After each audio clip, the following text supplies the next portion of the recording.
cuanto a la regulación, pues lo que hay que decir es que en turismo las comunidades autónomas tienen las competencias transferidas. Por lo tanto, la normativa que nos va a regular a nivel, vamos a decir, nacional, no es una normativa que venga del Estado, sino va a ser normativas que vengan o que vienen, las que tenemos ahora, de las comunidades autónomas. Por lo tanto, sí o sí habrá, de un modo u otro, 17 normativas distintas. Y esperemos que las nuevas, pues, que se adapten a los requisitos y circunstancias de cada comunidad. Aquí en La Rioja, la normativa que tenemos, la básica, vamos a decirlo así, es un decreto del 2017, en el cual recoge no solamente las viviendas de uso turístico, sino que recoge también los apartamentos turísticos, casas rurales, camping, etcétera, etcétera. Nosotros nos vamos a centrar solamente en las viviendas de uso turístico. Por parte de determinados sectores se ha venido diciendo siempre que las viviendas de uso turístico no están reguladas, que no hay ninguna norma que las regule bien, etcétera, etcétera. Eso no es cierto, hay una regulación. Otra cosa es que se considere que esa regulación es la correcta, no es la correcta, es suficiente, no es suficiente o lo que cada uno opine. Pero regulación, como decimos, sí que existe. Somos conscientes de que va a haber una nueva regulación o se va a modificar la regulación. ¿Por qué? Pues porque todos vemos la televisión y vemos el ambiente que se ha creado en torno a las viviendas turísticas o de uso turístico. Entonces se regulará. ¿Cómo? Pues esperemos que, vamos a decirlo así, esperemos que se regule bien. Nosotros hemos mantenido desde Arbutur reuniones tanto con el Ayuntamiento como con la Comunidad Autónoma, con la Consejería. Y lo que sí esperamos de la Consejería es que no se haga como aquello que salía el capitán a posteriori, que se diga hemos regulado y ahora si no os gusta pues podíamos haberlo hecho mejor o lo que sea, sino lo que sí que pedimos a la Consejería es que antes de regular, si es que va a regular o cuando vaya a regular, que llame a todos los sectores interesados, o sea, que nos llame a nosotros, que nos pida opinión. No quiero decir que la respete, si le parece bien, evidentemente, le pediremos que la respete porque para nosotros será la correcta, pero lo que le pedimos es que nos llamen y nos digan vamos a regular, cuáles son vuestras inquietudes, qué es lo que vosotros queréis que se plantee y después la Consejería pues que decida lo que considera justo, adecuado para el nivel, para La Rioja. Y lo que sí que pedimos es que, le pediremos en su caso que la regulación de La Rioja sea para La Rioja, que tenga en cuenta los pros y los contras y los requisitos y las peculiaridades que tiene La Rioja. Que no se puede decir, mira, es que como en el País Vasco han regulado de esta manera, nosotros también, o porque en Baleares, no. Cada comunidad tendrá sus requisitos, sus peculiaridades y lo que pedimos es que así se cumpla. Dicho esto, de momento la regulación que tenemos en el decreto que he dicho establece ¿qué es una vivienda de uso turístico? Una vivienda de uso turístico es una vivienda que se enclava dentro de un edificio que es habitacional.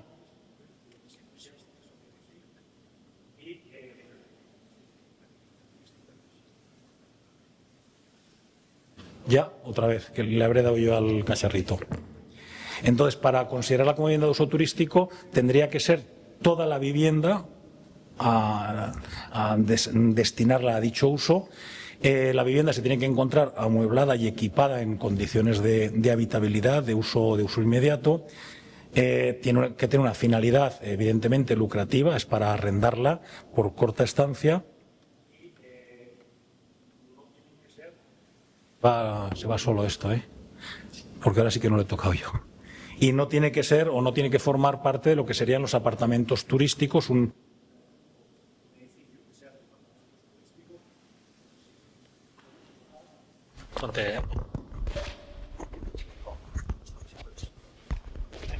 ¿Vale? ¿Se oye? A ver, entonces lo que decía es que no tienen que formar parte de un establecimiento como puede ser un apartamento, un edificio de apartamentos turísticos que tienen otra normativa o es otra regulación. Y la excepción es que se tiene que destinar más de 3 meses al año. Vamos a volverlo por pasiva. Aquellas viviendas que se destinen a este tipo de alquiler vacacional durante menos de 3 meses al año no tendrían la consideración de viviendas de uso turístico a los efectos que marcaría la normativa. Hay una cuestión también en cuanto a las viviendas que tienen que cumplir unos requisitos que son muchas veces o son importantes. Lo primero que se exige a una vivienda de uso turístico es que cumpla o que tenga una cédula de habitabilidad. Cuando decía ayer Demetrio, es que no hay requisitos de superficie y tal, sí lo hay, porque el hecho de que tenga que tener cédula de habitabilidad ya se ha establecido unos requisitos de superficies mínimas, de pasillos mínimos, de puertas, de etcétera, etcétera, que tienen que cumplirse, porque si no, no se concedería la cédula de habitabilidad. También tiene que tener una capacidad en La Rioja, una capacidad máxima, que es un máximo de 8 personas. Pero no tiene que, no es decir, en cualquier vivienda se meten 8 personas, no. Un máximo de 2 por habitación posible, que tiene que, incluida el salón también en su caso, pero ya es como máximo 8 personas. Bien sea una vivienda de 4 habitaciones más salón, siempre es ese límite. Antes no estaba ese límite, pero bueno. Se tiene que publicitar y comercializar a través de, se dice, de plataformas. No es obligatorio utilizar solamente Booking, Airbnb, puede ser cualquier otro tipo de plataformas o medios que sirvan para el comercializar la misma. Y hay que colocar una placa identificativa en la puerta para que se sepa que es una vivienda turística. Y eso es un poco en general. Los requisitos que exigen para los propietarios o titulares, porque no solamente tienen derecho a explotar una vivienda para uso turístico los propietarios, también pueden ser otro tipo de personas que tengan derecho, como arrendatarios, empresas que se dediquen a ello, etcétera, etcétera. Hay que comunicar. Antes de empezar la actividad hay que comunicarlo a la consejería. Hay que rellenar los modelos que establece la consejería y los requisitos que nos marca la consejería para que nos dé un número de registro para poder empezar a trabajar. La consejería, entre otras cosas, nos va a pedir que se identifique la persona que ha hecho esa solicitud con nombre, apellidos, todos los datos normales y una dirección, correo electrónico, etcétera, etcétera, para poder localizarle en momentos determinados.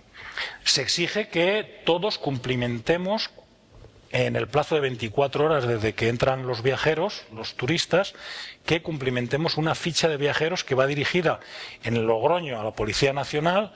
No voy a entrar más en ello porque viene la Policía Nacional a hablarnos un poquito de eso. Y también se exige que se cumplan unas obligaciones tributarias por los rendimientos que evidentemente que se produce. Tampoco voy a hablar de los rendimientos porque también hay otra persona que va a hablar de ellos. Si no, me dirán que ocupo toda la charla y además quedaré mal porque sé hacerlo peor que ellos en ese sentido. Después hay un requisito que se estableció en una normativa, vamos a decirlo así, que estableció el Ayuntamiento de Logroño. El Ayuntamiento de Logroño hizo una modificación del Plan General de Ordenación Urbana en el 2021 y lo que hizo fue modificar las normas urbanísticas y determinar que las viviendas solo podrían instalarse en primeras plantas hacia abajo, primeras incluidas. Primera planta, entre plantas y, en su caso, plantas bajas. Esto fue objeto de recurso por parte de la Junta, de la asociación, y se estimó parcialmente el recurso. Nosotros queríamos que hubiesen permitido también en más altura, pero el Ayuntamiento ahí dijo que no, que es una decisión que lo tenían claro, que era de planta primera hacia abajo, pero lo que conseguimos es que no se aplicase con carácter o con el carácter retroactivo que se quería aplicar. Y lo consideraban como una actuación comunicada. A partir de ahora, si yo quiero instalar una vivienda de uso turístico en La Rioja, en Logroño, perdón, tiene que estar de primera planta hacia abajo. Si es primera planta y tiene cédula habitabilidad, tendríamos que hacer una comunicación, es una actividad comunicada, o son actuaciones comunicadas al Ayuntamiento.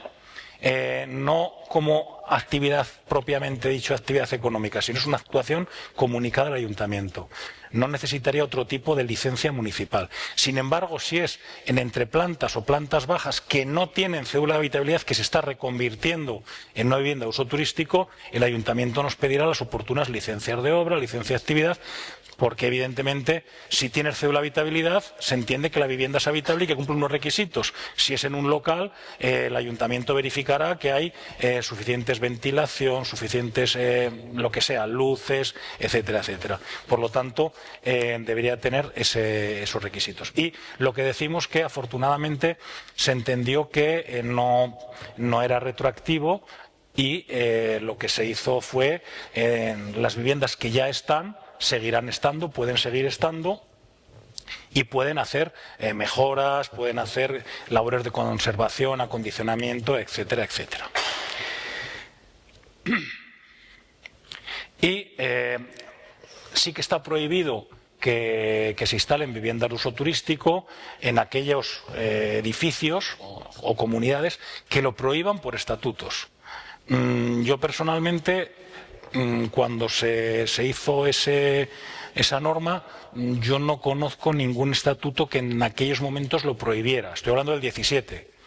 Sin embargo, ahora entraremos o diremos, a partir del 19 sí que ha habido un cambio sustancial en ese sentido, pero en aquellos momentos sí que se decía, no tienen que estar prohibidas en los estatutos. Tampoco tienen que incumplir la normativa municipal, de ahí a lo que hemos dicho, el plan general. Si incumple el plan general, la vivienda no se puede empezar a desarrollar como turístico. Y hay una controversia también aquí que surge muy a menudo, que dicen que no se pueden ofertar servicios o instalaciones complementarias a la actividad de alojamiento y que fueran susceptibles de ocasionar molestias y perjuicios a los vecinos. Aquí tiene una parte objetiva y una parte subjetiva. La parte objetiva, ofertarse servicios e instalaciones complementarios. Dices, ¿cuáles son esos servicios? Tampoco lo sabemos, pero hay gente que dice la piscina, hay gente que dice las zonas de zonas comunes, etcétera, etcétera. Zonas comunes no las escaleras, me refiero a jardines, etcétera, etcétera. Esa es una parte más objetiva y la subjetiva, que sean susceptibles de ocasionar perjuicios. Eso es un poco... El perjuicio es muy subjetivo, la sensibilidad que cada uno tenga de ocasionar o no ocasionar perjuicios. Sin embargo, en la normativa sí que dice exactamente, en la normativa, que el precio comprende el uso y goce del alojamiento y los servicios e instalaciones anejas a él o comunes del establecimiento. Volvemos a decir que eso también es... Todo es discutible, pero eso también es discutible, que dices, oye, se puede no publicitar, pero ¿pueden usar los usuarios la zona de piscina, etcétera, etcétera? Desde mi opinión, sí, pero es mi opinión, nada más. Es mi opinión. ¿Por qué? Porque dicen, si yo tengo una vivienda arrendada por un mes que no es de uso turístico, ¿los arrendatarios de mi piso pueden bajar a la piscina? Yo diría sí. Si yo tengo una vivienda arrendada por 1 año, 2 años o 5 años, ¿pueden bajar a la piscina? Sí. ¿Dónde pone que un arrendamiento de 2 días o de 5 días no pueden bajar? Pero vuelvo a decir, ese es un criterio muy subjetivo que puede dar muchos quebraderos de cabeza, y de hecho los da. Y lo que sí que está prohibido es publicitar y permitir que en a viviendas de uso turístico se hagan despedidas de soltero, fiestas, etcétera, etcétera, que eso es lo que verdaderamente pues molesta o puede molestar a los vecinos de la comunidad, y que nosotros tampoco estamos de acuerdo con que se permitan ese tipo de usos, porque lo que hace es perjudicar al resto de viviendas de uso turístico que estamos que están en el mercado. Y después, lo más controvertido de todo es la modificación que se hizo en el 2000, primero en diciembre del 18 y después en febrero del 19. Respecto a, salió un decreto modificando la ley de propiedad horizontal, en el cual anteriormente cualquier modificación de los estatutos en una comunidad de propietarios exigía la unanimidad Vale, hasta ahí todos contentos o todos de acuerdo. Pero a partir de ese decreto hubo unas modificaciones y se establecía que las comunidades podrían limitar o condicionar el desarrollo de una vivienda de uso turístico dentro de la comunidad. Limitar o condicionar. Y para ello, en vez de la unanimidad, dijeron, bueno, pues que se pueda acordar por 3/5 partes de los propietarios que representen a su vez 3/5 partes de todo el edificio. Vale, ahí estábamos. Y lo que ha surgido, la problemática que ha surgido es, ¿qué significa esto de limitar o condicionar? Porque dices, bueno, limitar o condicionar no es prohibir. Pero claro, realmente hay interpretaciones de todo tipo y realmente lo que vale es la interpretación judicial. Yo personalmente siempre habría dicho, si la ley no ha dicho prohibir, no se puede prohibir. Si la ley dice limitar, habrá que ver cuáles son las limitaciones que ponemos. Ese habría sido mi punto de vista, pero sin embargo el punto de vista de la jurisprudencia y sobre todo de la última jurisprudencia que ha salido en el mes de octubre del Tribunal Supremo permiten esa prohibición o extienden esa limitación a la prohibición de que en una comunidad se puedan instalar viviendas de uso turístico siempre que cumplan lo que he dicho, 3/5 partes de los propietarios y 3/5 partes que representen 3/5 partes de la cuota de participación. No solamente vale con hacerlo, ya lo hemos acordado y ya está. No, eso tiene que elevarse a escritura pública y eso tiene que llevarse al registro de la propiedad. Solo a partir de ese momento, una vez que se inscriba en el registro de la propiedad, tiene fuerza frente a terceros para que sea aplicable a cualquiera que quiera hacer o destinar una vivienda a ese uso turístico. Y evidentemente esto no tiene efectos retroactivos. Quiere decir que las viviendas que estén en el edificio ya lo están. Es más, si se instalase una vivienda cuando se está en proceso de la prohibición, yo entiendo que no se puede limitar, no se podría decir te concedo la licencia cuando se ha hecho el acuerdo o se ha adoptado el acuerdo pero no se ha cumplimentado todo. Porque claro, diríamos, hemos hecho una junta, en la junta se ha acordado y se ha levantado acta y estamos el 78% de los propietarios de acuerdo. Vale, hay que comunicar al resto para que aleguen, digan lo que sea y hasta que no se comunique al resto, pasen todos los plazos, se eleve a público para que el notario dé fe que se ha tomado el acuerdo correctamente, que se ha comunicado a todo el mundo, etcétera, etcétera. Y después se pueda pasar al registro. No tiene efectos frente a terceros. Por lo tanto, desde mi punto de vista, pues podría también entenderse que se tiene que conceder licencias, desde mi punto de vista, durante ese lapso de tiempo y no podrían oponerse a la comunidad de propietarios. Durante ese lapso de tiempo. Una vez que esté en el registro, entonces ya sí que sí. Y después también lo que les permitían con este decreto es que pudiesen incrementar la aportación a la comunidad de propietarios en cuanto a los gastos de comunidad, subir un 20%. Si bien no pueden hacerlo con carácter retroactivo, este incremento sí que les afecta a las viviendas que estén. No le podrán pedir lo de años atrás, pero le podrán pedir a partir de que se acuerde y realmente se inscriba, les podrán pedir que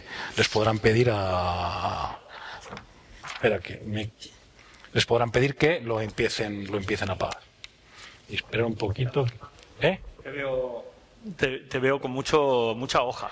No, ya está. ¿Qué tal vas? Estoy ya acabando. Venga, fenomenal. Después, el tema es un poquito por encima el decreto Marlaska. El decreto Marlaska vino con mucha fuerza y decían que había que dar una serie de datos que eran absolutamente infumables porque pedían, no sé, 40 y tantos datos y realmente pedían datos de la tarjeta, que me parece correcto, pero del número de atrás, de si vas con personas, los parentescos, las relaciones, etcétera, etcétera, y eso al final pues quedó de momento paralizado como tal. sin perjuicio de que va a haber que empezar a aplicarlo, va a haber que adaptarnos a ese decreto con las modificaciones que sean, y en lugar de los 43 datos o los 41 datos va a haber que presentar bastantes menos datos que eso. Y después lo que se ha establecido, lo que se pretende establecer, es un registro único de viviendas. Ese registro único de viviendas, dicen, el Gobierno pondrá en marcha el próximo 2 de enero del 25. Pondrá en marcha. ¿Cómo lo va a poner? Pues no lo sabemos. Exactamente no lo sabemos. Dicen, se va a crear un registro único de arrendamientos en todos los propietarios. Hay que registrar las viviendas, hay que inscribirlas, etcétera, etcétera. Pero eso todavía, si bien dicen que el 2 de enero hay que ponerlo en marcha, hay que crear esos registros. Hay que habilitar a los registradores de la propiedad para que intervengan o puedan intervenir y, de un modo u otro, crear ese registro que sirva para toda Europa, porque el registro no es para España, es para toda Europa. Y entonces, pues, estamos un poquito a ver qué es lo que va a pasar con ello, o cómo lo van a poder regular. Y esto básicamente es lo que hay. Evidentemente, lo que va a venir no lo sabemos. Pero el clamor de la gente, hay quien, no sabemos exactamente quién, aunque lo sepamos, no lo podemos decir porque no lo conocemos al 100%, han creado ese lobby, vamos a decirlo de esa manera, en contra de las viviendas de uso turístico, y lo que se está pretendiendo es prácticamente que se eliminen. Yo, en ese sentido, estoy en contra de todo ello. Sí que estoy a favor de que se regulen, para que todos podamos un poco jugar en la misma liga o en ligas parecidas. Que me concedieron la licencia de mi piso en el 2019. Ahora tengo, y bueno, la había tenido alquilada, ¿sabes? Y ahora he decidido que no la quiero alquilar y que la quiero poner como piso turístico. ¿Tengo que volver a sacar la licencia o me vale la que ya tenía? Pues desde mi punto de vista, la licencia tiene el mismo número de registro, pero posiblemente la Consejería nos diga que ha caducado la licencia, porque se ha dejado de utilizar como vivienda de uso turístico durante un lapso de tiempo. Entonces, probablemente, seguramente nos entenderán que esa licencia de uso turístico ha caducado y habría que volver a sacarla. Lo contrario sería plantear un procedimiento judicial contra la Consejería y que sea el juzgado el que dijera si esa licencia se mantiene, o, como ha habido un lapso de tiempo importante, porque es un lapso de tiempo importantísimo, se entendería casi seguro que esa licencia habría caducado. Y yo pensaría que habría caducado, ¿eh? No me atrevería a ir a un juicio hablando en plata. Muchos se plantean hacer una nueva vivienda turística, un nuevo apartamento. A la hora de sacar la licencia, ¿qué pasos, has comentado algo, qué pasos debemos seguir para saber si si tiene prohibido la comunidad que se pueda poner vivienda turística, ¿vale? Y has comentado algo muy importante que yo lo desconocía, que desde el inicio, o sea, desde que tú quieres pedir, haces una compra de una vivienda y quieres pedir la licencia, te dicen, imagínate, en la administración de fincas, que no existe prohibición, pero tú has comentado que desde que se reúnan, por ejemplo, una reunión extraordinaria, se acuerde que se prohíbe hasta que se lleve al registro de la propiedad, en ese lapso de tiempo tú puedes pedir la licencia y se te daría. ¿Sería correcto? Mi opinión es que si la pides se te debiera de dar. Mi opinión. O sea, porque si yo compro una vivienda, no le tengo que preguntar al administrador de fincas. Puedo preguntarle y me lo va a decir, evidente, o debe decírmelo. Pero yo lo que puedo hacer es ir al registro de la propiedad para que me den una copia de los estatutos. Si en los estatutos no está prohibido, yo lo que puedo hacer es solicitar la licencia.